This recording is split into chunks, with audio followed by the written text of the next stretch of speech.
Let's have a brief logical exploration, shall we? I mean, it's all over the news and social media, so I want to briefly talk about these topics, if I may. And what are they, you may be asking? Foundation, abortion, Planned Parenthood, Roe versus Wade, and your choice.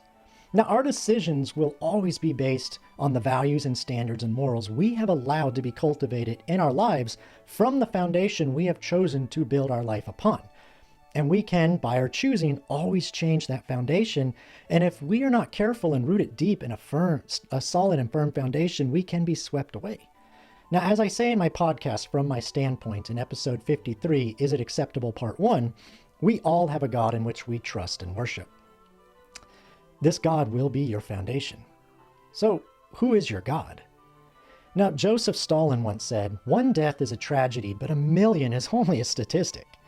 More than 8.9 million, and that is just an estimate of what is known. But 8.9 million does not even get a glance from most people. It is just a number, it's just a statistic. And I've also read that historians have listed about 34 genocides that occurred during the 20th century. However, if we counted babies in this list, then Planned Parenthood would actually be listed as number 4. But again, it's not a tragedy, it's only a statistic.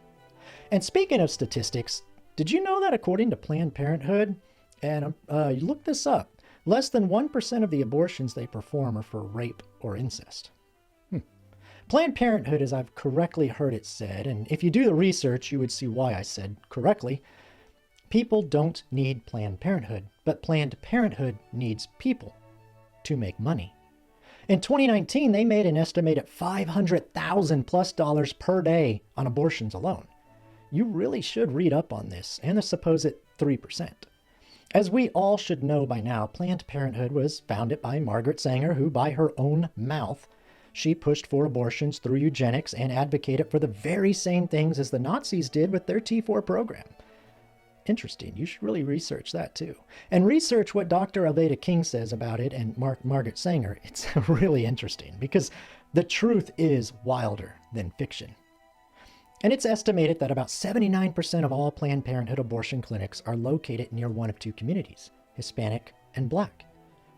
I just found that really interesting. Anyway, as for Roe versus Wade, I've seen it stated that overturning it would violate a woman's right to abortion, but I have yet to find where in the Constitution it gives anyone this right.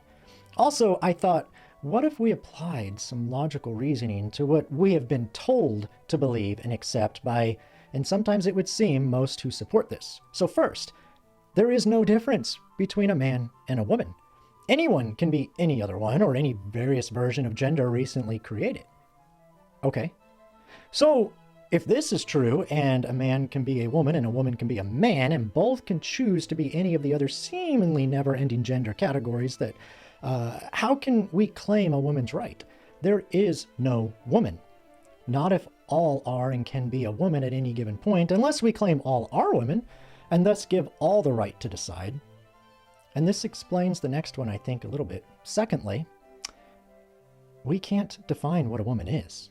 If we can't define what a woman is, then how can we claim to fight for women? And thirdly, we are told this is a woman's choice and men should not speak of it or have a voice in the matter.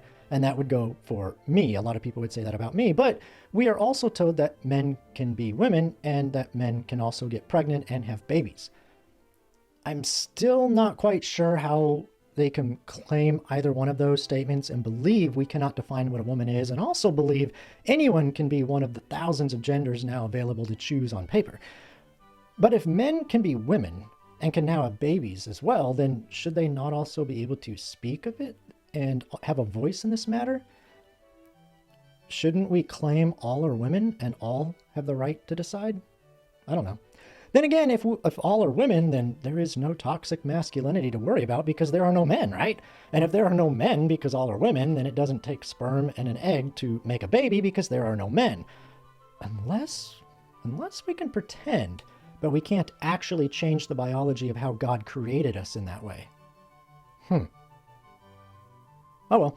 Fourth, then there is the my body, my choice claim. If it is my body, my choice, then should we not also apply that to everyone for all so-called medical reasons? This claim, however, I think was proven null and void during the pandemic. In the end, all this is the individual's choice of what to accept, what to believe, and what foundation they will build their life and choices upon. But if your chosen foundation is not absolute, then as George Washington said, if to please the people we offer what we ourselves disapprove, how can we afterwards defend our work? Let us raise a standard to which the wise and honest can repair. The event is in the hand of God.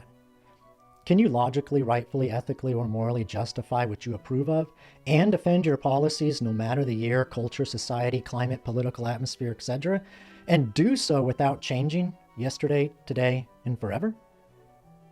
We all have a God in which we trust and worship. This God will be our foundation.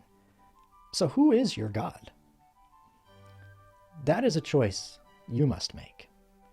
However, if you want to know, my God is the God of the Holy Bible. Your God may be a lowercase God, lowercase G-O-D, as in yourself, your political party, and yes, politics is some people's God.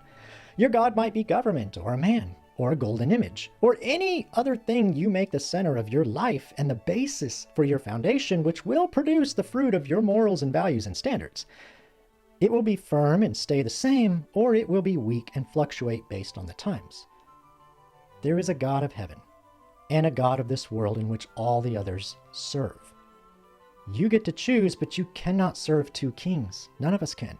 Matthew 6:24 says, no one can serve two masters. Either you will hate the one and love the other, or you will be devoted to the one and despise the other. We all have a choice. We all have a choice. And it's your choice to make.